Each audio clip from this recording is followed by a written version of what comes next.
ഈ വെറുതെ ഇരിക്കുമ്പം ചിലപ്പം ചിലവർക്ക് തിന്നാനും അതേമാതിരി ചിലവർക്ക് വേറെ എന്തെങ്കിലുമൊക്കെ ക്രിയേറ്റിവിറ്റി ചെയ്യാനും അതൊന്നും അല്ലെങ്കിൽ എന്തെങ്കിലും സാധനങ്ങൾ നശിപ്പിക്കാനും അങ്ങനെയൊക്കെ തോന്നുന്ന ഓരോരോരോ മൂഡുകൾ ഉണ്ടാവുമല്ലോ. അങ്ങനെ ഒരു മൂഡിലിരുന്ന് ചെയ്തതാണ് ഇത്. നമ്മുടെ ഹാർട്ട് ഉണ്ടാക്കിയപ്പോൾ ആ ബാക്കി വന്ന ആ പിസ്ത ഷെല്ലുണ്ടല്ലോ, അത് വെച്ചിട്ടാണ് ഇത് ചെയ്യുന്നത്. ടുലിപ്സ് എന്നൊക്കെ പറയുന്നു. 4 പിസ്തൻ്റെ ഷെല്ലുണ്ടെങ്കിൽ ഒരു ടുലിപ്സായി. എന്തായാലും എളുപ്പം. ഈ പേപ്പർ കൊണ്ടൊക്കെ ഉണ്ടാക്കുന്നതിനേക്കാളും എളുപ്പതാണ് കേട്ടോ. വെട്ടണ്ട, മടക്കണ്ട, അങ്ങനത്തെ പരിപാടിയൊന്നുമില്ല. എടുക്കുക, ഒട്ടിക്കുക. പിന്നെ ആ മറ്റേ സ്റ്റിക്ക് ഉണ്ടല്ലോ, ചെറിയ സ്റ്റിക്ക്, അതാണ് ഇതിന് ഉപയോഗിക്കുക. എൻ്റെ കയ്യിൽ ഇപ്പോൾ അതില്ലാത്തതുകൊണ്ട് ഞാൻ ഈർക്കിളാണ് എടുത്തത്. എന്നിട്ട് 2 പിസ്ത ഷെല്ലിൻ്റെ നടുവിൽ ഒരു ഈർക്കിൾ വെക്കുക, അത് രണ്ടും ഒന്ന് ഒട്ടിക്കുക.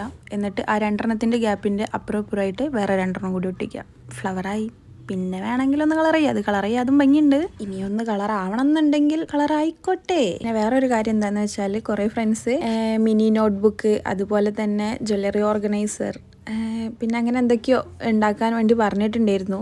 വേറെ ഒന്നുകൊണ്ടല്ല, അത് ഉണ്ടാക്കാനുള്ള സാധനങ്ങൾ എൻ്റെ കയ്യിലില്ല. അതൊക്കെ കിട്ടിയാൽ ഞാൻ ഉണ്ടാക്കുന്നതായിരിക്കും. സെറ്റ് ഉണ്ടാക്കിയിരിക്കും. പിന്നെ പേഴ്സണലി പറയുകയാണെങ്കിൽ എനിക്ക് ഈ ടുലിപ്സിനെക്കാളും ആ ക്രേപ്പ് പേപ്പർ വെച്ച് ചെയ്ത ടുലിപ്സാണ് ഒന്നുകൂടെ ഇഷ്ടമായത്. ഇത് എളുപ്പമാണെന്നുണ്ടെങ്കിലും ലുക്ക് വൈസ് നോക്കുകയാണെന്നുണ്ടെങ്കിൽ അതന്നെ ഭംഗി. പിന്നെ മിനി ഐറ്റംസ് ഇഷ്ടപ്പെടുന്നവർക്ക് ഇതെന്തായാലും ഇഷ്ടപ്പെട്ടിരിക്കും.